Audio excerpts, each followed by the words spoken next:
La Misión de Jesús presenta su programa El que tenga oídos para oír, que oiga. El que tenga oídos para oír, que oiga.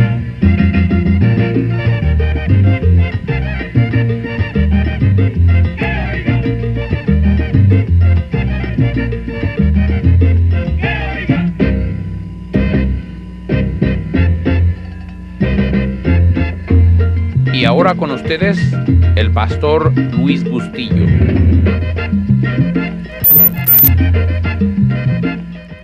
Muy buenos días, mis queridos amigos y amigas. En esta preciosa mañana vamos a estar leyendo de Mateo, capítulo 26, verso 6, y dice la palabra de Dios de tal manera: y estando Jesús en Betania, en casa de Simón el leproso. Noten eso. Y ahora vamos a ir a Mateo, capítulo 1, versículo 6, y dice la palabra de Dios: Isaí engendró el rey David, y el rey David engendró a Salomón, de la que fue mujer de Urías, Y ahora, en Hechos, capítulo 9, versículo 26, dice la palabra de Dios: cuando llegó a Jerusalén, está hablando del apóstol Pablo, trataba de juntarse con los discípulos, pero todos le tenían miedo, no creyendo que fuera discípulo. El título del mensaje de esta mañana es Marcados por vida. Estos tres hombres tenían varias cosas en común. Primeramente, estos tres hombres tuvieron una dificultad, un problema, una falla en sus vidas. Segundo, estos tres hombres encontraron el perdón de Dios, encontraron la reconciliación con Dios de sus errores. Y tercero, el problema que tenían estos hombres era que aunque ya se habían arrepentido o ya habían sido limpiados y el Señor ya los había perdonado, todavía habían aquellos que los querían acusar o marcar por vida. Por ejemplo, dice que Jesús fue a la casa de Simón el leproso. Pues acuerdo a la ley judía, cuando una persona contraía lepra, tenía que dejar su casa, tenía que dejar su familia, tenía que dejarlo todo, apartarse de todo el mundo, irse a lugares lejanos, a colonias de leprosos. Entonces, ¿cómo es posible que Jesús pueda haber estado en casa de Simón el leproso comiendo? Bueno, obviamente quiere decir que ya cuando Cristo come en la casa de Simón el leproso, ya él no era leproso, ya Cristo lo había limpiado de su lepra. Pero todavía en la comunidad, los que conocían a Simón todavía le decían Simón el leproso. ¿Y qué de David? David cometió un grave pecado. Tomó la mujer de uno de sus amigos, de uno de sus soldados, se acostó con ella. La mujer queda embarazada y David, para encubrir su pecado, al fin mata a su amigo, mata a este hombre. Pensaba que nadie lo sabía, pero Dios, que lo ve todo, le habla a su profeta Natán, y Natán se presenta delante de David y lo trae a cuentas. Y cuando David se da cuenta del grave pecado que había cometido, cae delante de Natán y delante de Dios y dice: yo he pecado. David se arrepiente de sus pecados. Pero aún en el Nuevo Testamento, más de 1000 años habían pasado de lo que hizo David. 28 generaciones habían pasado, pero todavía en el Nuevo Testamento, en la genealogía, todavía se habla de David teniendo un hijo que se llama Salomón, que fue descendiente de este error que él había cometido. ¿Y qué de Saulo? Saulo de Tarso, el que perseguía a la iglesia. Pero un día Saulo de Tarso, que perseguía a la iglesia, tuvo un encuentro con Cristo y hasta el Señor le cambió el nombre y le puso por Pablo. Ahora ya no era aquel que perseguía a la iglesia, sino era aquel que predicaba la palabra de Dios. Pero dice la palabra de Dios que cuando él llega a Jerusalén, todos le tenían miedo, pensando que él seguía siendo el mismo. No, él no es Pablo, él es Saulo de Tarso. Él viene como espía, él viene a espiarnos, él viene a hacernos mal. En Gálatas capítulo 1, verso 23 dice: solamente oían decir, aquel que en otro tiempo nos perseguía, ahora predica la fe que en otro tiempo asolaba. Y Pablo le tomó mucho tiempo para que él pudiera que para que la iglesia pudiera aceptarlo, no como aquel que perseguía a la iglesia, sino como el apóstol de la fe.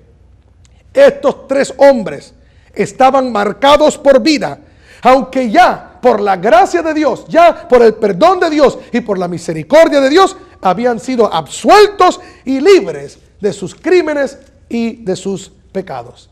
Muchos viven marcados con el estigma de borracho. Tú lo que eres un borracho, tú lo que eres un drogadicto, tú lo que eres es un mujeriego, tú eres una seductora, tú eres una cantinera, un afeminado, tú lo que eres un ladrón, un mentiroso, tú lo que eres un presidiario. Y aunque quizás estas personas que son acusadas de estas cosas, quizás ya se arrepintieron, quizás le pidieron perdón al Señor, ya no están viviendo así. ¿Cuántas personas conocemos que antes eran drogadictos, alcohólicos, cayeron en la cárcel, hicieron todo tipo de mal, pero un día tuvieron un encuentro real y personal con nuestro Señor y Salvador Jesucristo? Y al creer en Cristo por fe, se arrepintieron de sus pecados, se apartaron de sus pecados, Cristo los limpió, el Señor los perdonó. Pero ¿qué pasa? Que todavía hay gente que no quiere perdonar. Todavía hay personas que cuando miran a esas personas, lo señalan y dicen, no, ese sigue siendo, ese es un drogadicto, ese es un alcohólico, ese es un mentiroso, ese es un asesino. En otras palabras, que uno vive con ese estigma, uno vive marcado y marcado por vida.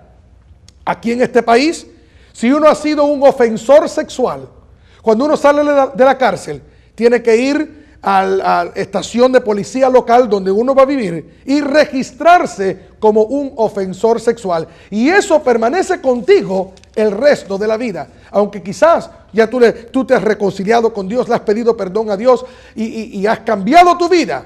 Pero acuerdo a la ley, tú sigues marcado por vida como ofensor sexual.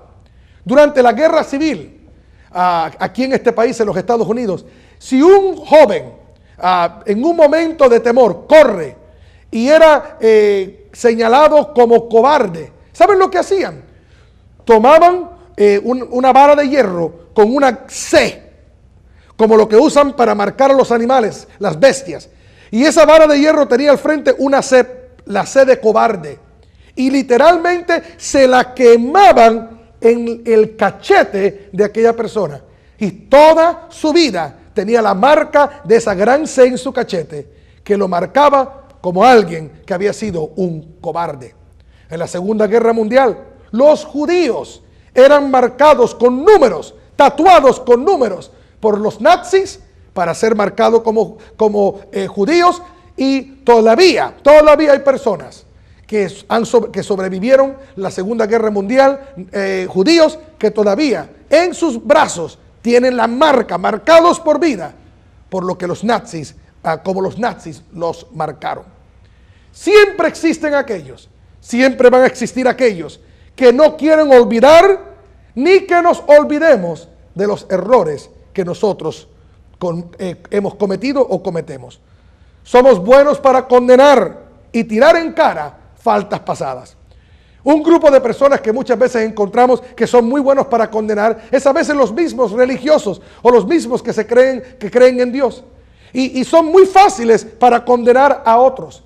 Mas Jesús enseña en su palabra, hey, no juzgues para no ser juzgado, porque por la misma medida que eres juzgado, serás juzgado tú. ¿Y por qué vas a tratar de quitarle la paja del ojo a tu hermano cuando tienes un secuoya, una viga delante de ti? Muchas personas son buenas para juzgar a otro por algún crimen que han cometido obvio, por un crimen que han cometido a la vista de otros.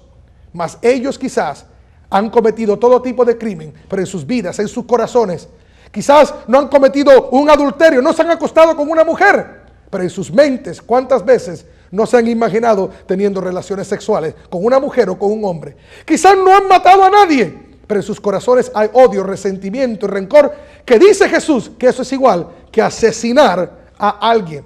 No todos los pecados son tan obvios. Hay pecados que son obvios, pero hay otros que son del corazón. Y Cristo dijo, no es lo que contamina al hombre, no es lo que entra en el hombre, sino lo que sale de su corazón. Porque en el corazón es donde el hombre se contamina, con sus pensamientos, con sus adulterios, con sus asesinatos, con sus robos, con sus codicias, con sus mentiras, con sus hipocresías del corazón.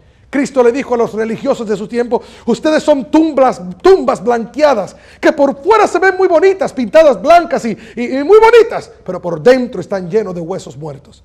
Hay personas que son muy buenas para juzgar a otros y no dejan que una persona que ha cometido un error pueda recibir y aceptar el perdón de Dios. Porque Dios perdona, y cuando Dios perdona, no solamente Él perdona, sino Él se olvida. Y si Dios, que es Dios, está dispuesto a perdonarte y perdonarme y darnos una nueva oportunidad, ¿quiénes somos nosotros? ¿Quién es un religioso o alguien para juzgarte y no dejar, no dejar ese estigma, no dejar de acusarte por algo o un error que tú has cometido? Pero a veces no son los religiosos, sino a veces las personas que nosotros mismos hemos lastimado son aquellos que muchas veces nos tienen marcados por vida. Por ejemplo, un hombre y una mujer, un matrimonio. El hombre fue infiel a su esposa, desafortunadamente. Y él le pide perdón a la mujer. Y le dice, mi amor, perdóname porque cometí un error. Y él le dice, está bien, yo te acepto. Vamos a tratar de estar juntos y de mantener este matrimonio juntos. O puede ser al revés. Ella es la que le falla a él, comete adulterio y pide perdón y él la recibe. Pero ¿qué pasa? Que entonces él o ella, cada momento, cada ratico, en cada oportunidad que hay una pelea, una discusión, le saca en cara al otro el error que cometió. ¿Y qué está haciendo? Lo tiene marcado por vida, la tiene marcada por vida, no permite que esa persona pueda sanar y seguir con su vida. Todos en esta vida cometemos errores. Y tú, mi amigo, mi amiga que me escuchas, si piensas que tú no has cometido errores, pues pregúntale a aquellos que tienen que vivir contigo. Y si tú crees que tú nunca vas a cometer error, te equivocas, porque dice la palabra de Dios, cuídate tú, aquel que se cree estar firme, cuide que no caiga, porque somos seres humanos, vivimos en este mundo, vivimos en esta carne, y aunque creemos en el Señor, y aunque tenemos a Cristo en el corazón, eso no nos exenta de que en momentos dados podemos caer en debilidad, en errores, en fallas, como dice la palabra de Dios, que no hay uno justo, no hay ni uno, y el único bueno, quiero decirte, es Dios. Y por lo tanto, hablando ya de esa parejita, mi amado, si deciden seguir viviendo juntos, deben perdonarse, pero de todo corazón. Y uno no debe estar sacándole en cara a su cónyuge los errores que ha cometido, porque lo único que va a hacer es eso, causarte más problemas en el matrimonio. Y finalmente lo que puede ser es que tu matrimonio se va a deshacer simplemente por tu falta de perdón.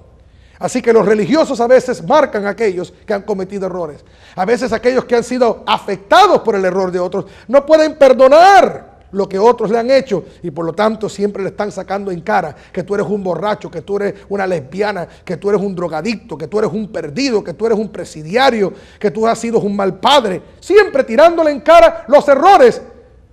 Ya cuando esa persona quizás se arrepintió, pidió perdón, ha tratado de reconciliarse, y tú le sigues sacando en cara los trapos de errores que cometió en el pasado. También envidiosos y orgullosos. Nos falta gente envidiosa y orgullosa, que ve que tú has superado tu error, que ve que tú caíste lo más bajo, pero por la gracia de Dios y por el poder de Dios, Dios te levantó, Dios te restauró, Dios te perdonó, te has vuelto a levantar. Y no faltan celosos y envidiosos y orgullosos que lo que quieren es verte aplastado, que lo que quieren es verte a ti derrotado, que se enojan porque te volviste a levantar, que están enojados contigo porque pudiste superar tus errores, porque te arreglaste las cosas y Dios te perdonó, y no solamente te perdonó, sino Él te sanó, y no solamente te sanó, sino te levantó, y aún puede ser que te esté hasta usando. Y aquella gente envidiosa y celosa que no pueden creer, que no pueden creer que Dios puede hacer eso con una persona, ahí siguen enojadas y envidiosas y hablando mal de ti y atacándote, y te quieren marcar por vida, y hasta dicen mentiras de ti y te infaman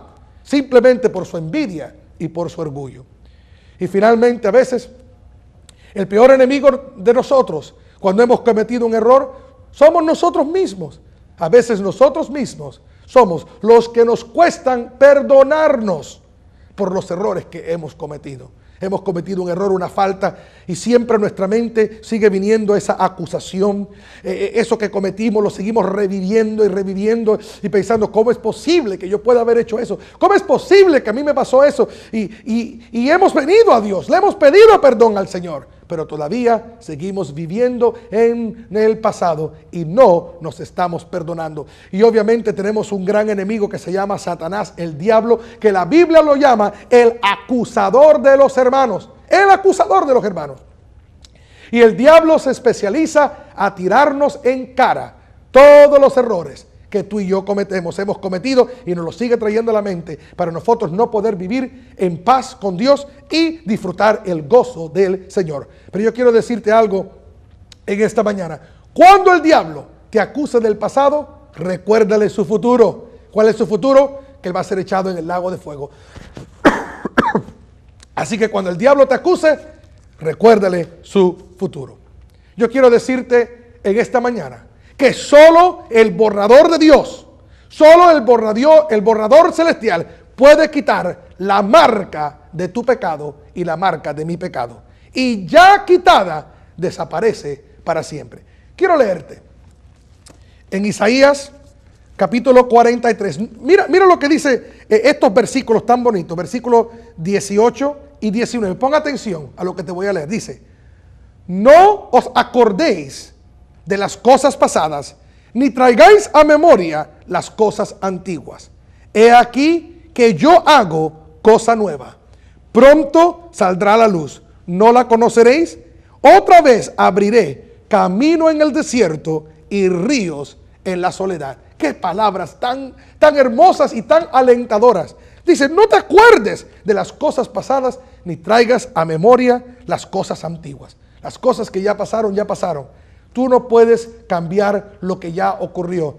Tienes que enterrarlo en lo más profundo de la mar. Tienes que aceptar el perdón de Dios. ¿Sabe que la Biblia dice que nuestros pecados han sido sepultados en lo más profundo de la mar?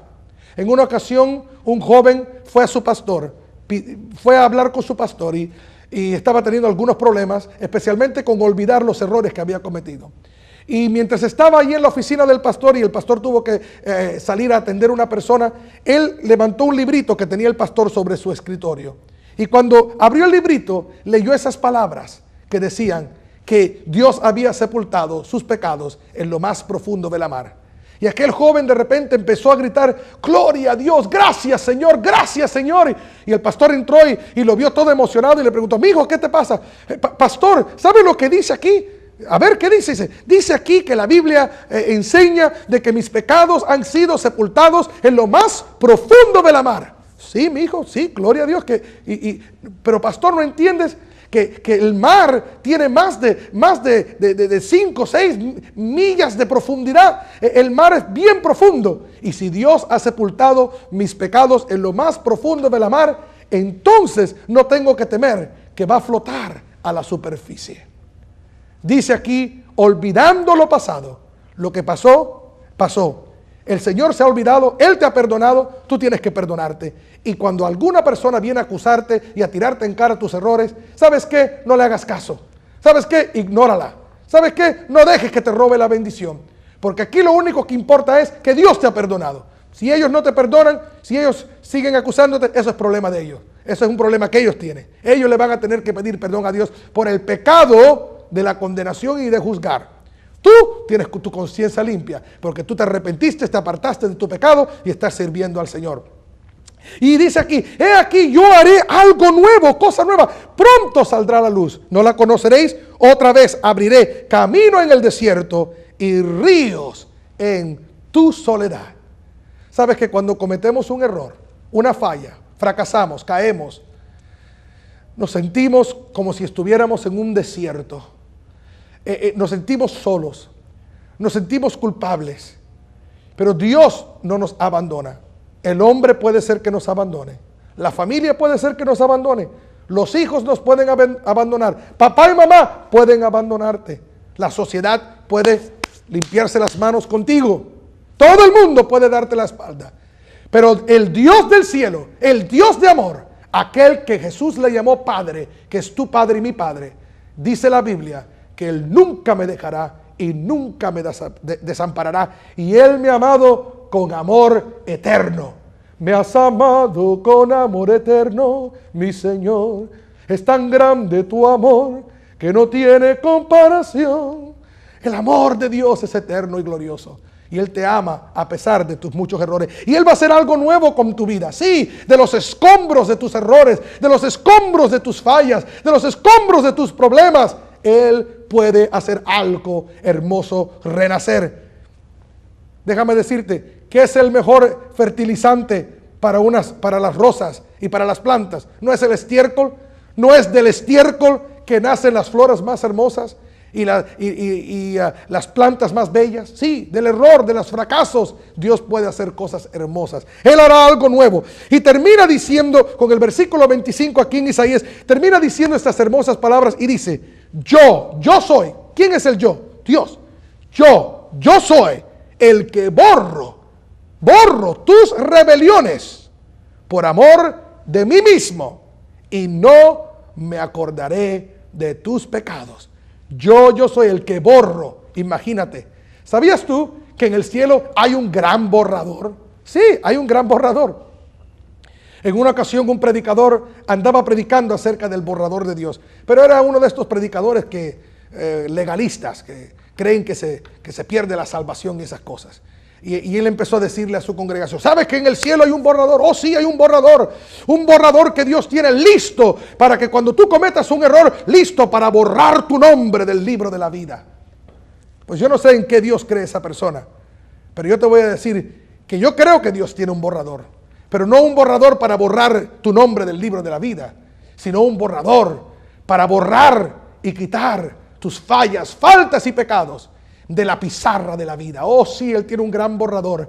¿Y sabes qué Él usa para borrar? La sangre preciosa de Cristo. Esa sangre preciosa que fue derramada en la cruz del Calvario. Esa preciosa sangre que Cristo derramó en la cruz. Es la sangre que te limpia y borra tus rebeliones y tus pecados por amor de Él. Por amor de sí mismo y por el amor que Él te tiene. No porque tú lo mereces, no porque yo lo merezco, no porque somos dignos, sino porque Él es digno, porque Él es bueno y misericordioso, no queriendo que nadie perezca, sino que todos vengan al conocimiento de la verdad. Vamos a ver otro pasaje en la palabra de Dios.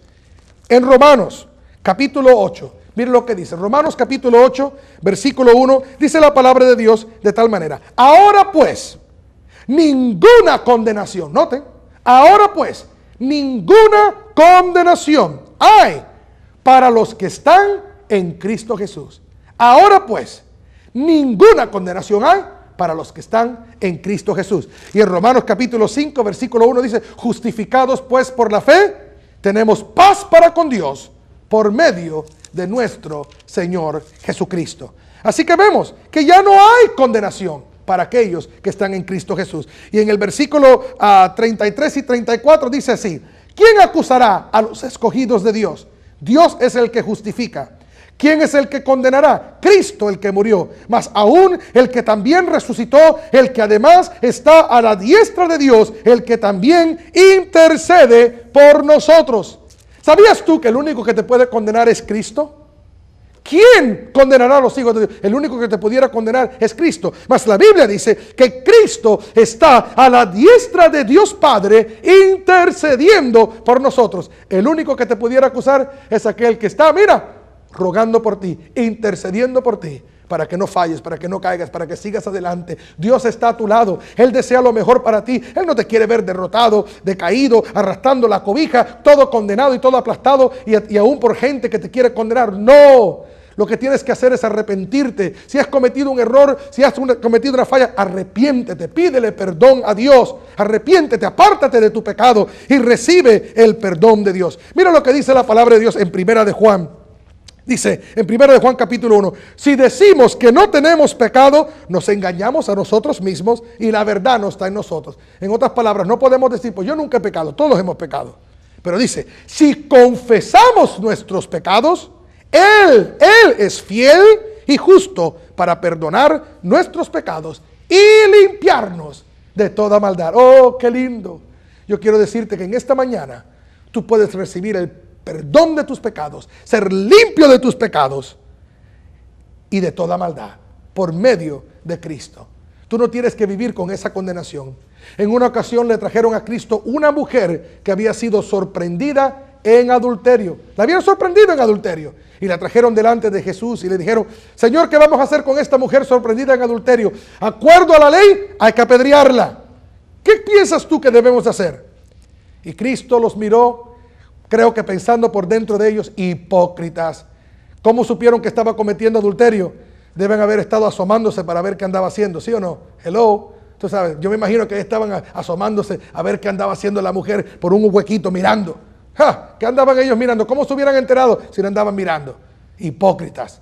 Y Cristo les dice: el que no haya pecado, tire la primera piedra. Todos se miraron. Y dice que se fueron. Porque todos cometemos errores. Y Cristo miró a aquella mujer y le dijo: oh, mujer, ¿dónde están aquellos que te condenan? Y ella miró alrededor y dice: ninguno, Señor. ¿Dónde está? Ninguno. Entonces Jesús dijo: yo tampoco te condeno. Ve y no peques más. Ve y no peques más. Porque eso es algo que tenemos que entender. Que la gracia de Dios y el perdón de Dios no es una excusa para seguir pecando. No. Dios nos ofrece su perdón y su gracia. Y por medio de ella nos arrepentimos de nuestros pecados, nos apartamos de nuestros pecados para no seguir haciendo lo mismo. Y entonces, agradecidos por la bondad y el amor de Dios, le servimos a Cristo con todo el corazón. Y por lo tanto podemos decir, como dice el apóstol Pablo en Gálatas capítulo 6, versículo 17, de aquí en adelante nadie me cause molestias. De aquí en adelante que nadie me moleste, porque yo traigo en mi cuerpo las marcas del Señor Jesús. Si voy a ser marcado con la J, Jesús, marcado por vida, pero marcado con Cristo. Y cuando yo soy marcado por Cristo, nadie tiene el derecho de condenarme, ni a ti ni a mí. Por lo tanto, en esta mañana, yo te invito de que si tú has cometido un pecado en tu vida, una falla, una caída, ¿por qué no le pides perdón a Dios? ¿Por qué no buscas el perdón de Dios? Él está dispuesto a perdonarte y limpiarte y borrar tus pecados. Y nadie tiene el derecho de condenarte. Ahí donde estás, dile: Señor Jesús, te he fallado, he pecado contra ti, contra mi prójimo, perdona mis pecados. Yo te pido, Señor, que me limpies de toda maldad. Te entrego mi vida y mi corazón y te recibo como mi Señor y mi Salvador. Gracias, Señor Jesús, por salvarme y limpiarme de toda maldad. En el nombre de Jesús. Amén. Ahora, mi amigo, mi amiga, perdónate, recibe el perdón de Dios y no permitas que nadie te condene. Y tú, mi religioso, y tú que andas condenando a otro, pídele perdón a Dios, porque eso es tanto pecado. Dice la Biblia: juicio sin misericordia. Juicio sin misericordia recibirán los que no muestran misericordia. Y Dios no hace excepción de personas. Tú no eres nadie para condenar. Igual que Dios te perdonó, perdona a tu prójimo. Dios les bendiga y tengan un buen día.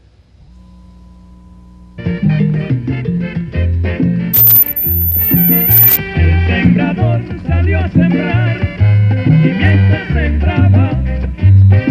Este ha sido su programa, El que tenga oídos para oír, que oiga, con el pastor Luis Bustillo.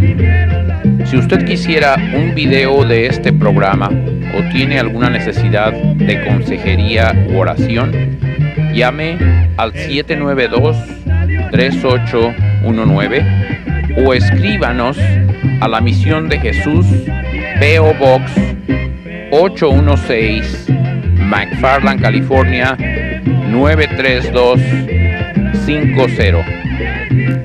Con mucho amor le extendemos una invitación a visitarnos a la Misión de Jesús, ubicada en el 188 calle San Juan, en la ciudad de McFarland. Nuestros servicios son domingos a las 11 de la mañana y 6 de la tarde, y los jueves a las 7 de la noche.